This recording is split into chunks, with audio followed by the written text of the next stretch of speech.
जोरदार तरीके से आप तालियों के साथ और नारों के साथ देवेंद्र यादव जी तुम संघर्ष करो, देवेंद्र यादव जी तुम संघर्ष करो, राहुल गांधी जी संघर्ष करो, तुम्हारा साथ है, देवेंद्र जी के साथ। धन्यवाद सीबी भाई। देश के विभिन्न कोनों से चिटफंड, जो मैं समझता हूं कि एक बड़ी समस्या पिछले कुछ समय में उभर कर आई है, उसके पीड़ित मेरे साथीगण यहाँ देश के विभिन्न कोनों से पहुंचे हैं।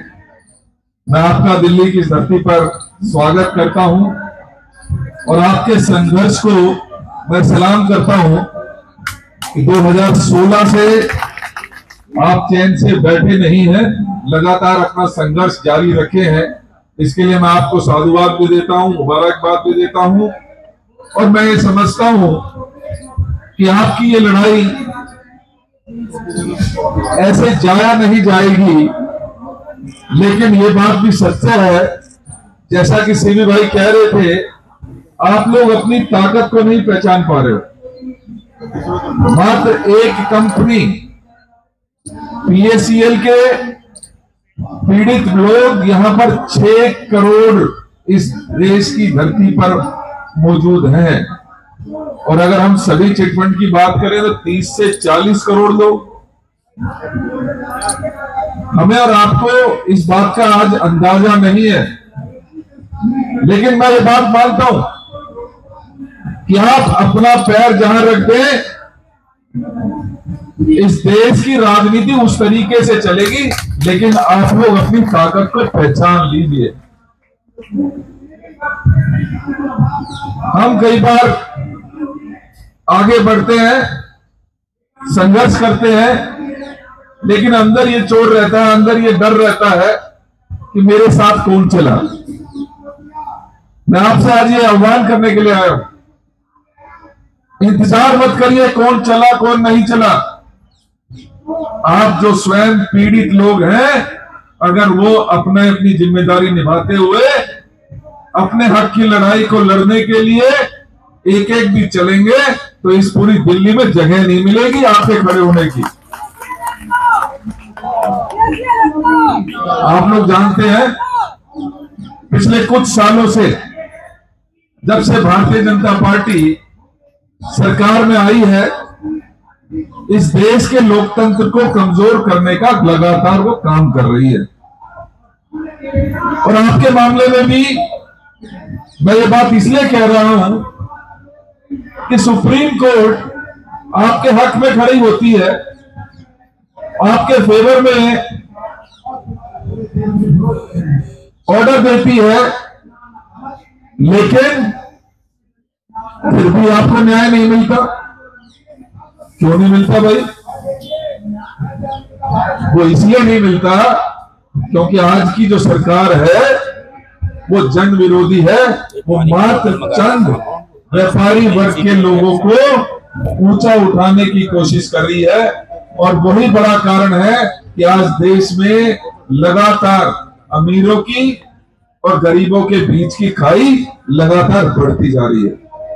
और मैं इस बात को इस तरीके से भी कहूं कि चंद परिवारों को आगे बढ़ाने का काम ये भारतीय जनता पार्टी और मोदी जी की सरकार कर रही है, तो इसमें मैं समझता हूं कोई गलत आपको बात नहीं कह रहा। आपने देखा होगा कि देश के जितने भी सरकारी उपक्रम थे उनको लगातार कमजोर किया जा रहा है, उनको कमजोर करके बेचा जा रहा है।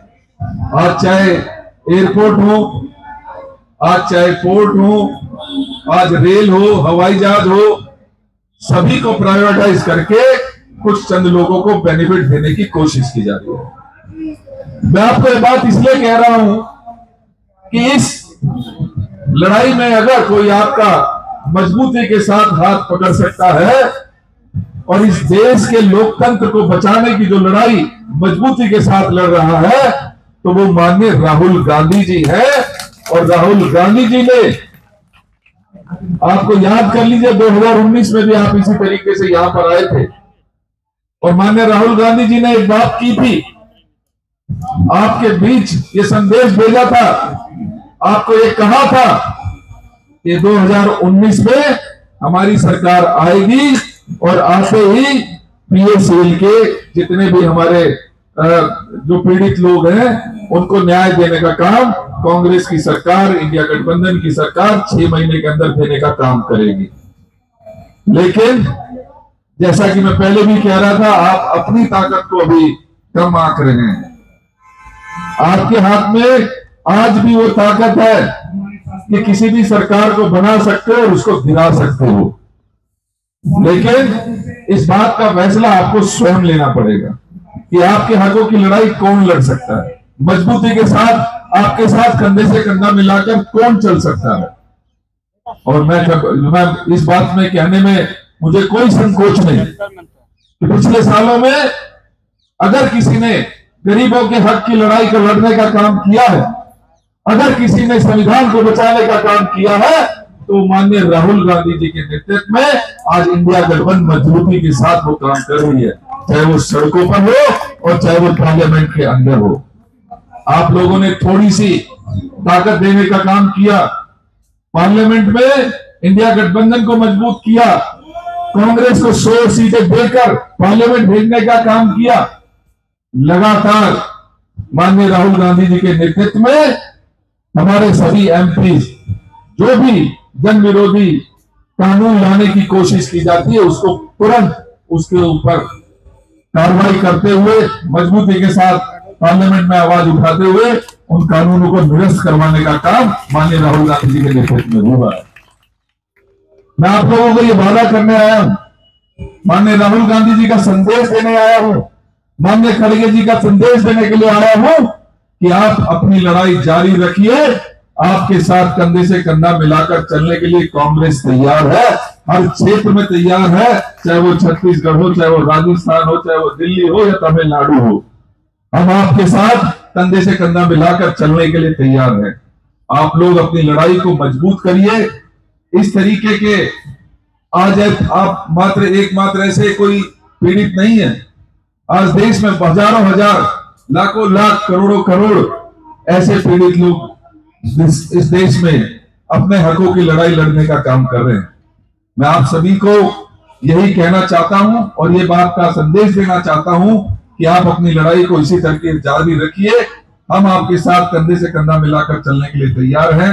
आपकी हर दुख में आपके साथ खड़े हुए कांग्रेस पार्टी आपको नजर आएगी। मुझसे पहले बोलते हुए भाई श्रीनिवास जी ने जो लगातार युवाओं की आवाज उठाते हैं, जो पीड़ितों और दुख में, दर्द में, परेशानियों में लोगों को साथ देने का काम करते हैं, उन्होंने अभी आश्वासन दिया। साथ के साथ मैं भाई अनिल भारद्वाज जी जो दिल्ली से 3 बार विधायक रहे और यहाँ पर पार्लियामेंट्री सेक्रेटरी रहे, उनका भी मैं धन्यवाद करता हूं कि आपकी इस लड़ाई में साथ आए हैं। आज यहां से आप चले भले ही जाइएगा, लेकिन इस लड़ाई को अपने अंतर्मन में लगातार जारी रखिएगा। जब वापस जाएं, आपके क्षेत्र के, आपके पड़ोस के, आपके गली में, आपके मोहल्ले में, आपके शहर में, आपके गांव में जो भी पीड़ित साथी है उसको हाथ पकड़ने का काम करिए। और जैसा कि भाई सीवी जी ने बताया कि कितनी तारीख को 2 फरवरी 2025 2 फरवरी दूर नहीं है और इतनी पास भी है कि इस सरकार को हिलाने में बहुत महत्वपूर्ण आपका वो काम कर सकती है। तो 2 फरवरी 2025 को जो आप लोग आए हैं वो तो आए, लेकिन यहाँ की बात निश्चित ही अपने साथियों को भी जरूर बताइए और उनको कहिए अपने हकों की लड़ाई के लिए तैयार हो जाए। कांग्रेस और इंडिया गठबंधन आपके साथ मजबूती के साथ खड़ा। बहुत बहुत धन्यवाद। जय हिंद। बहुत बहुत धन्यवाद। जोरदार तालियों से सम्मान करेंगे